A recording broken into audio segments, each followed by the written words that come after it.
छत्रपती शंभूराजे यांच्या बुधभूषणमधील पहिल्या अध्यायातील अन्योक्ती कलशामधील श्लोक क्रमांक 164 आज आपण घेणार आहोत. अपि त्यक्तसी कस्तुरी पामरेह पंकसंख्या अलम खेदनम भूपाला की संती महितले. अतिशय सोपा आणि छोटा श्लोक आहे. अपि म्हणजे अरे, त्यक्तसी त्यागणाऱ्या, कस्तुरी त्यागणाऱ्या, पामरे, पामरे म्हणजे भोळा भोलसट माणूस किंवा त्याला वेडपट म्हणू किंवा मूर्ख म्हणू. मूर्खाच्या हातात कस्तुरी दिली, त्याला त्याचं महत्व काय, त्याला त्याचं व्हॅल्यू काय, हे काय. पंकसंख्या म्हणजे चिखल समजून तो काय करतो, मस्त कस्तुरीला पायाखाली चिरडून टाकेल, कारण त्याला कस्तुरीची किंमत नाही. कस्तुरी कळण्यासाठी तेवढं ज्ञान त्याच्याकडे असायला पाहिजे की नाही. त्याच्याकडे जर ते ज्ञान नसेल, ही कस्तुरी आहे हिची कल्पना नसेल, तर तो त्याला चिखल समजून पायाखालीच तुडवणार ना. पहिल्यांदा जेव्हा मॅग्नेटचा शोध लागला ग्रीसमध्ये, त्या मेंढपाळाने जे खडे घरी आणले होते ते दगड म्हणून आणले होते. त्याला काय माहिती याच्यामध्ये मॅग्नेट आहे, पण त्याचा मॅग्नेटचा शोध कुणी लावला, त्या शास्त्रज्ञांनी, कारण ते पारखी होते. महाराज तेच सांगतात की अपि त्यक्तसी कस्तुरी, अरे कस्तुरी तू वाईट वाटून घेऊ नकोस, तुला ते त्यागत आहे, तुला चिखल समजून पायाखाली तुडवत आहेत, कारण ते पामर आहेत, ते वेडे आहेत, ते मूर्ख आहेत, ते अज्ञानी व्यक्ती आहेत, त्यांना त्या गोष्टीचं ज्ञान आहे, त्यांना नॉलेज नाही. अलम खेदनम, तू खेद व्यक्त करू नकोस, दुःखी होऊ नकोस. अरे बापरे, एवढी मोठी कस्तुरी, मी एवढा सुंदर सुगंध आहे, एवढा सुगंध मी देते, पण तरीही लोक मला काय करतायत, चिखलासारखं पायाखाली तुडवत आहेत. तरी तू खेद वाटून घेऊ नकोस. का? महाराज पुढच्या चरणात सांगतात की भूपालहा किंचंती महितले. भूपाल म्हणजे राजा आहे.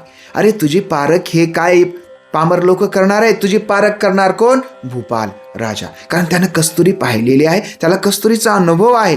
आणि मग अनुभव नसला तरी त्याला तिथून कुठून तरी माहिती तरी मिळाली, कस्तुरी असते, सुगंधी असते, आणि तो कस्तुरीला चिखल समजणार नाही.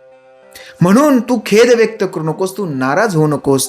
तुझी पारख करणारे हे जे राजे आहेत, भूपाल आहेत, ते या जगामध्ये अस्तित्वात आहेत. ते तुझी पारख नक्कीच करतील. योग्य ठिकाणी तुझी किंमत त्या ठिकाणी होणारच आहे. तू काही नाराज होऊ नकोस.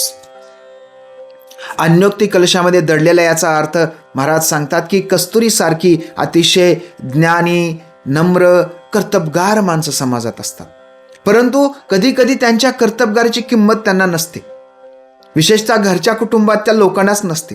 घर की मुर्गी दाल बराबर.